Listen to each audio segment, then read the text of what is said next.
for small businesses and businesses in general, when do they have to have a Bitcoin strategy? Mike? Not in our lifetime. For real? Really? Bitcoin is not, forget about whether you think it's a fraud, whether you think it's a game and tulip bulbs or not.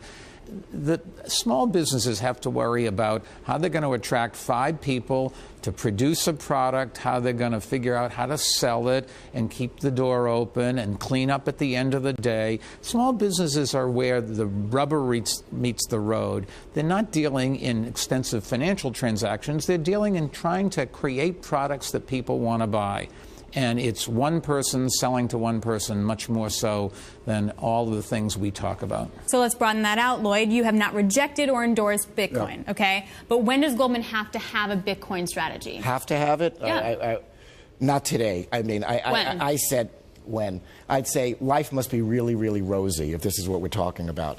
It just feels... This is what Wall Street's talking. Okay, so I was talking to Jeff Curry over at Goldman the other day, and he said the only thing that people are asking him are Bitcoin and EVs. So you're a huge investment bank. Life must be really rosy if this is...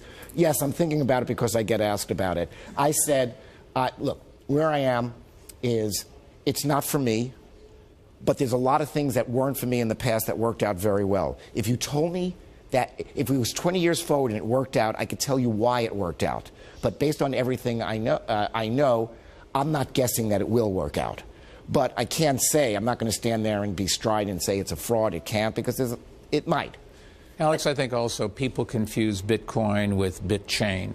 There is a blockchain. There is a technology where you can have different accesses to data. Different people can control it. You can see who's doing what and that sort of thing. And there are places where that is a useful thing. In fact, the Bloomberg system is a blockchain. We just, instead of having the users control it, we control it. But it has all the attributes of that. Bitcoin is something very different.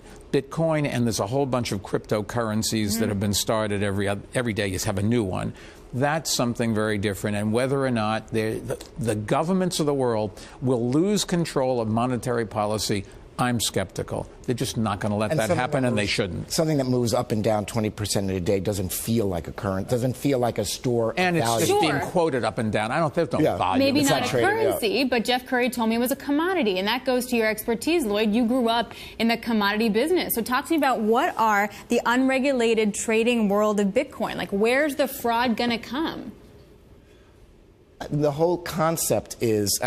I don't. Well, first of all, but is it buyer? Is it seller? Is it price discovery? Like, where's the risk there in the financial one of the main uses of Bitcoin is a vehicle for perpetrating fraud. I mean, because you can't trace it.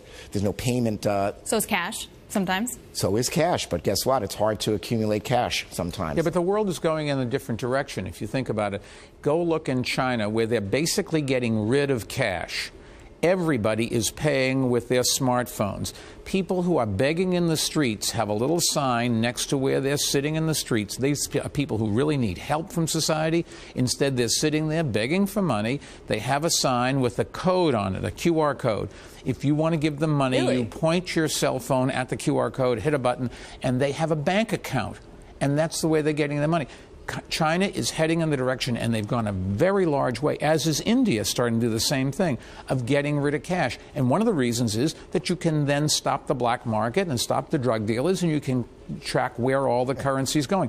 We're not going to go in a different direction. Now, America may not be ready to go there, although we're going to be left behind if we don't, because this is a much more efficient ways of paying for goods and services. So, Lloyd, that's they're also going to know what everybody's doing with their money. Of course they're going to know, but Google already knows exactly what you're doing. And Amazon, by the way. Nobody complains about that. But, Lloyd, so that raises the question. You have to be thinking about an investment banking strategy with Bitcoin. I can't believe that you're not. No, I don't have to be thinking about that. You want to tell me that you're not talking to any of your guys? What? You're not talking to your guys about what the strategy is going to be? But I was spending too... It's just, we'll see.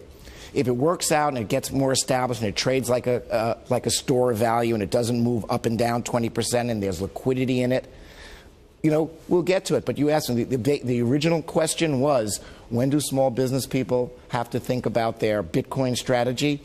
I'd worry about opening the doors, producing things that people want to buy, dealing with their, business planning.